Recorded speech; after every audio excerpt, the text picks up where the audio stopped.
আপনি কোথায় গিয়েছিলেন? ভাবলাম তোমার বাড়িটা একটু ঘুরে ঘুরে দেখি। আপনি বাড়ি ঘুরে দেখবেন সেটা আমাকে বললেই তো হতো, আমি আপনাকে নিয়ে ঘোরাতাম। আপনি একা একা যেতে গেলেন কেন?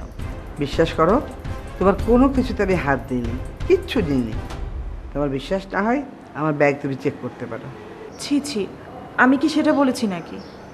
তোমার বাড়িটা খুব সুন্দর, ছিমছাম, তুমি খুব গোছানো মেয়ে। আর তোমার সংসার কতদিনের? বেশি দিন না, মাসখানেক। ও, হাজবেন্ড কি করে? আমার হাজব্যান্ড একটা প্রাইভেট ফার্মে জব করে। দুধ পোড়া গন্ধ পাচ্ছি, তুমি কি চুলোয় দুধ চাপে এসছো? আমি তো আপনার জন্য চা বানাবো বলে চুলায় দুধ দিয়েছিলাম, সব মনটা পুড়ে গেল।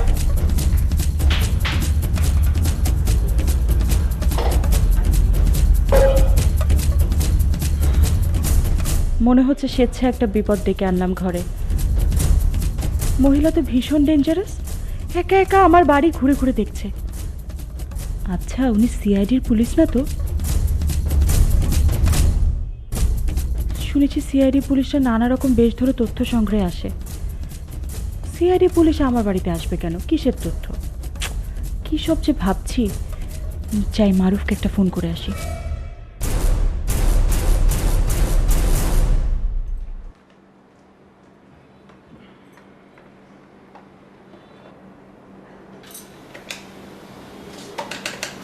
কি ফোন করবে? জি। ফোন যাবে না। কেন? ডেড হয়ে আছে। আমি অনেকক্ষণ চেষ্টা করে ব্যর্থ হয়েছি।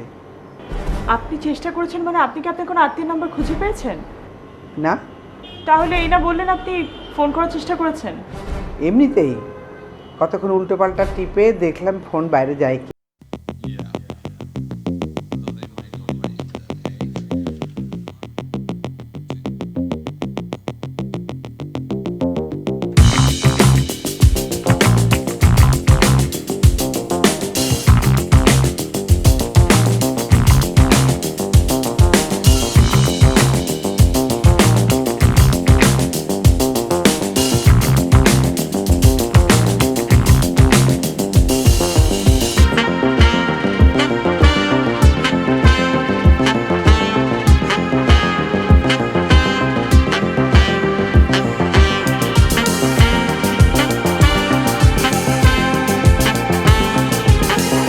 দুধের পোড়া গন্ধে আমি ড্রয়িং রুম থেকে দৌড় দিয়ে আসলাম, আর তুমি কিচ্ছু টের পাচ্ছ না। আচ্ছা, কি এত ভাবো বলো তো? আসলে খেয়াল করিনি। আপনি জান, আমি আবার আপনাকে চা বানিয়ে দিচ্ছি। দুধ চা খাওয়া তোর কপালে হলো না। থাক, অসুবিধা নেই, তুমি বরং এক কাপ রং চাই করে নিয়ে এসো।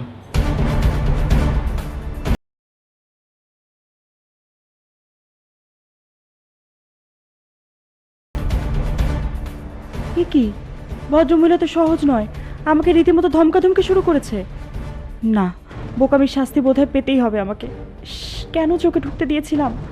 মারুফ জানলে যে কি করবে আমাকে।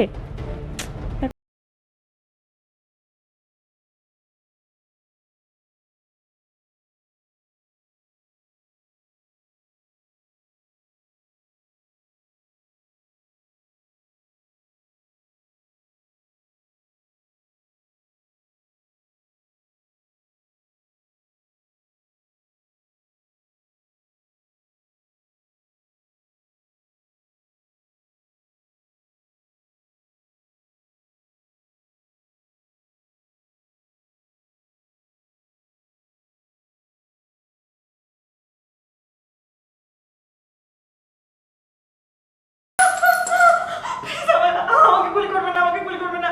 দেখুন, আমি আপনার মেয়ের মতো, আপনি টাকা পয়সা চাচ্ছেন, আপনাকে সবকিছু দেবো, আপনি আমাকে গুলি করবেন না প্লিজ। এই মেয়ে, কি বলছো তুমি? তুমি কি আমাকে সন্দেহ করছো? আপনি আগে আপনার হাত থেকে পিস্তলটা সরান, তারপর আমি আপনাকে উত্তর দিচ্ছি। সামান্য খেলনা পিস্তল দেখে এত ভয় পায় মানুষ? খেলনা পিস্তল? হ্যাঁ, শুধু শুধু চাটা ফেলে দিলে তুমি।